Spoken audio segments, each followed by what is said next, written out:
বিল আমাল, তোমরা 7টা জিনিস আসার আগেই তোমরা নিজেরা ইবাদতে মগ্ন হও।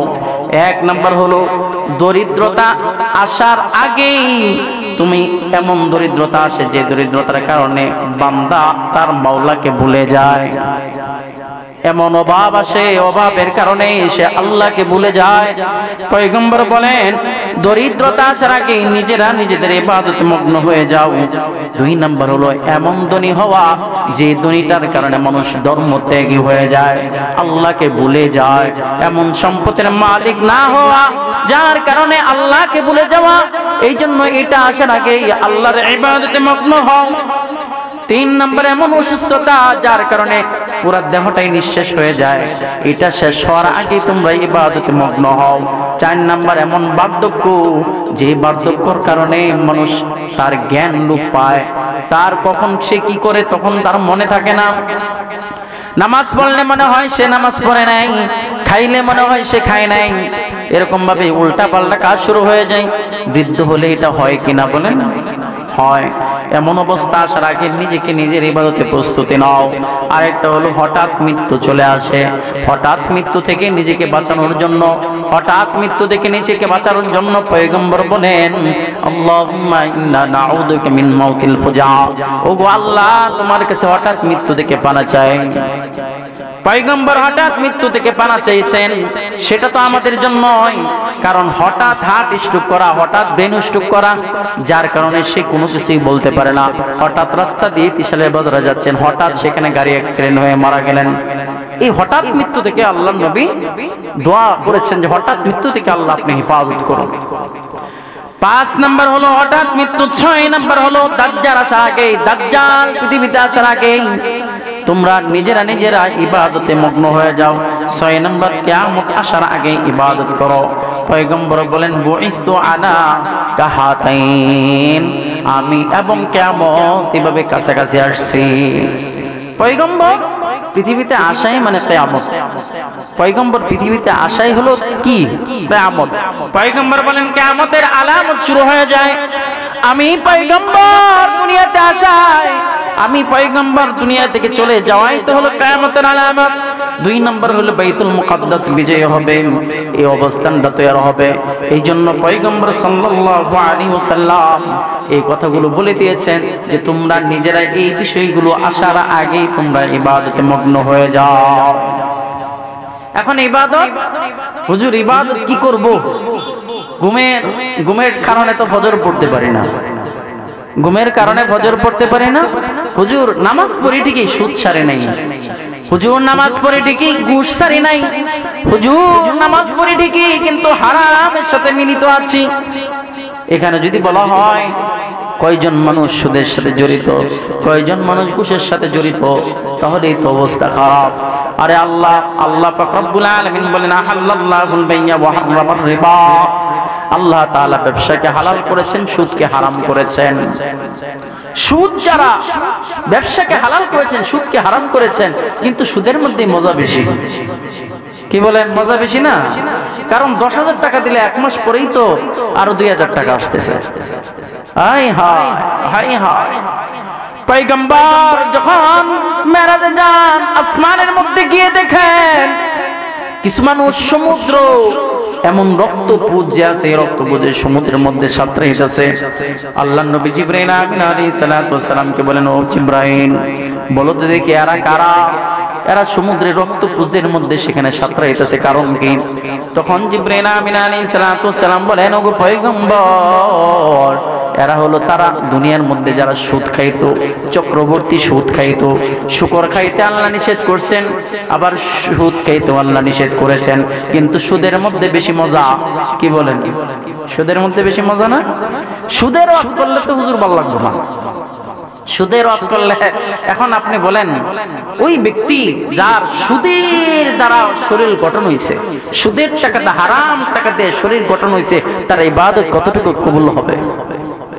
তার ইবাদত কতটুকু কবুল হবে?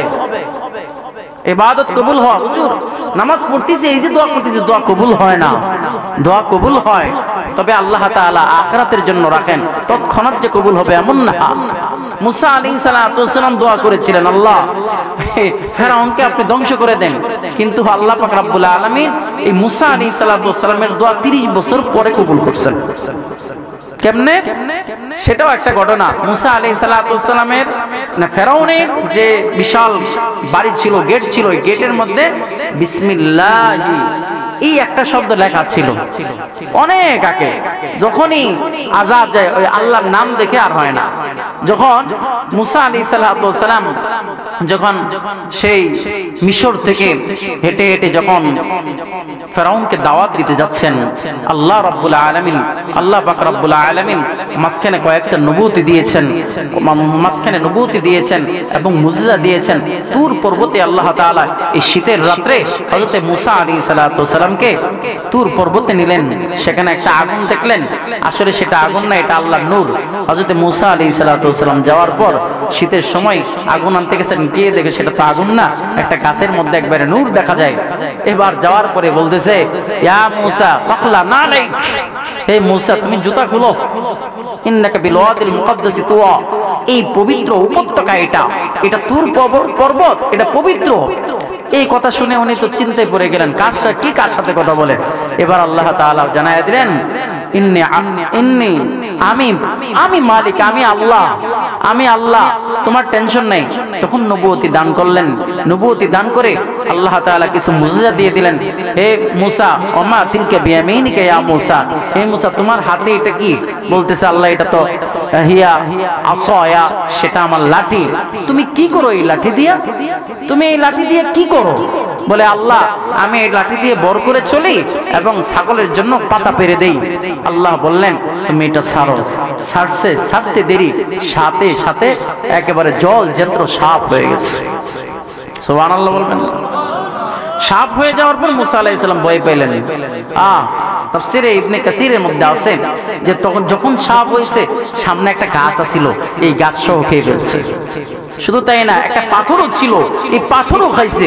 মুসা আলাইহিস সালাম যখন এটা দেখছে যে লাঠি সাপ হয়ে একটা গাছ খেয়ে ফেলছে, একটা পাথর খেয়ে ফেলছে, উনি ভয় পেয়ে পিছন দিকে। এবার আল্লাহ বলেন, ইয়া মুসা লা তাখাফ, হে মুসা তুমি ভয় পেও না, তুমি এটা ধরো, আমি আল্লাহ আগের মতো ফিরাইয়া দিব। মুসা আলাইহিস সালাম ধরতে যাবেন, ভয় পান না, কেমনে ধরে? একটা সাপের কিভাবে ধরে? মুসা আলাইহিস সালামকে আল্লাহ জানায়া দিলেন, হে পয়গম্বর মুসা টেনশনের কোনো কারণ নাই, তুমি ধরো। ধরছে, সাথে এত চোখ বন্ধ করে ধরছে, ধরতে দেরি আগের অবস্থায় সেই লাঠি, সেই সাপটা লাঠি হয়ে গেল। সুবহানাল্লাহ। এবার বললেন মুসাকে, হে মুসা ওয়াজমু মেদাকা, তুমি তোমার হাত বগল তলে রাখো। রাখছে, রাখার পর বের করে দেখে একেবারে পুরোটা হাত চন্দ্রের মতো আলোকিত হয়ে গেছে। বললেন যাও, তোমাকে দায়িত্ব দিয়ে দিলাম, তুমি ফেরাউনের কাছে যাও, দাওয়াত দাও। আল্লাহ পয়গম্বর মুসা আলাইহিস সালাম দাওয়াত দিতে যাবেন, আল্লাহর কাছে বলতেছে, আল্লাহ এটা কেমন কথা? যার বাবুর্চি মেরে রেখে আসলাম, যার বাবুর্চিকে হত্যা করলাম, হ্যাঁ, এখন তার কাছে আমি দাওয়াত দিতে যাব, এটা কেমনে কথা? আল্লাহ এটা কি বলেন? তুমি টেনশন করিও না। তো পয়গম্বর মুসা আলাইহিস সালাম বললেন, আল্লাহ আমি যে যাব, কিন্তু আমার মুখে তো একটু তুতলামি আছে, একটু তুতলা আছে, তুতলামি। উনি কারণ হলো মুসা আলাইহিস সালামকে যখন সমুদ্র থেকে পেয়ে আসিয়া আলাইহিস সালাম যখন নিয়ে আসছিলেন, ফেরাউন একটু কোলে নিয়েছিলেন, ফেরাউনকে একটা থাপ্পড় মারছিল কে? মুসা আলাইহিস সালাম। থাপ্পড় যখন মেরেছে, তখন ফেরাউন বলতেছে নিশ্চয় এই বনি ইসরাইলের শিশু হবে, তাকে হত্যা করতে হবে, তাছাড়া কোনো উপায় নেই। তখন মুসা আলাইহিস সালামের জন্য বলতেছে ঠিক আছে, আগুন রাখেন আর স্বর্ণ রাখেন। আগুন আর স্বর্ণ রাখছে। তো ফেরাউনের এই কথার উপরে যে দেখি যদি স্বর্ণ ধরে তাকে মেরে ফেলবো, আল্লাহ পাক রব্বুল আলামিনের কুদরতে মুসা আলাইহিস সালাম স্বর্ণ ধরতে চাইছিল। আল্লাহ জিবরাইলকে বললেন, জিবরাইল যাও, তাকে গিয়ে আগুন ধরায় দাও। তখন এই আগুন যে আছে, আগুন মুসা আলাইহিস সালাম মুখে দিয়েছিলেন, তার কারণে একটু জিহ্বা পুড়ে গিয়েছিল, এই জন্য মুখের ভিতরে একটু জড়তা ছিল। এবার মুসা আলাইহিস সালাম আল্লাহকে বলেন, আল্লাহ আমার মুখের মধ্যে তুতলামি। ক্বালা রাব্বি ইশরাহ লি সাদরি ওয়া ইয়াসসির লি আমরি। আল্লাহ রাব্বি ইশরাহ লি সাদরি, আমার দিনাকে আমার সিনাকে আপনি প্রশস্ত করে দেন। রব্বিশরাহ লি সাদরি ওয়া ইয়াসসির লি আমরি, আয় আল্লাহ আমার কাজকে সহজ করে দেন। ওয়াহলুল উকদাতাম মিন লিসানি ইয়াফকাহু কওলি, আয় আল্লাহ আমার মুখের ভিতরে যে জড়তা আছে এই জড়তাটাকে সরায়া দেন। শুধু তাই না আল্লাহ, আমার ভাই হারুন যে আছে হারুনকে নবী বানায়া দেন। আল্লাহ রাব্বুল আলামিন বললেন যাও যাও তোমার ভাই হারুনকেও আমি নবী বানায়া দিলাম। যাও ইযহাব ইলা ফিরআউন, যাও ফিরআউনের কাছে যাও, সে বড় নিজেকে খোদাই দাবি করতেছে, তার কাছে দাওয়াত দিতে যাও।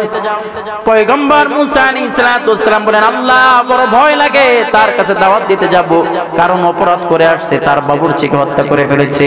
আল্লাহ বললেন যাও যাও সমস্যা নেই, তুমি দাওয়াত দাও, আমি আল্লাহর সামনেই দাওয়াত দিবা, টেনশন নাই, আমি আল্লাহ তোমার সাথে আছি। সুবহানাল্লাহ। মুসা আলাইহিস সালাতু ওয়াস সালাম ভাই হারুন আলাইহিস সালাতু ওয়াস সালামকে নিয়ে গেলেন। মুসা আলাইহিস সালাতু ওয়াস সালাম গিয়ে দাওয়াত দিলেন। ফেরাউনকে বলতেছে দেখো আমি হলাম নবী, বলতেছে তুমি কিসের নবী, তোমাকে তো 30 বছর পর্যন্ত আমি লালন পালন করেছি, তুমি তো আমার কাছে 30 বছর ছিল আমার ছেলে হিসাবে, তুমি নবী হইলে কিভাবে? বলতেছে হ্যাঁ আল্লাহ আমাকে নবী বানাইছেন, আমি সেই মুসা, আর এই মুসা এক নয়, আল্লাহ পাক রব্বুল আলামিন আমাকে নবী বানিয়েছেন, আল্লাহ আমাকে নবুয়তি দান করেছেন, তুমি এক আল্লাহকে মানো। তখন বলে আল্লাহকে, বলে আল্লাহ হলো রব্বুল আলামিন, সারা পৃথিবীর লালন পালন করতে হলেন আল্লাহ। তখন বলে না আমি ছাড়া তো কোনো আল্লাহই হতে পারে না, আমিই তো রব, আমিই তো তোমাকে লালন পালন করেছি। তখন বলে না, তখন আচ্ছা তুমি যে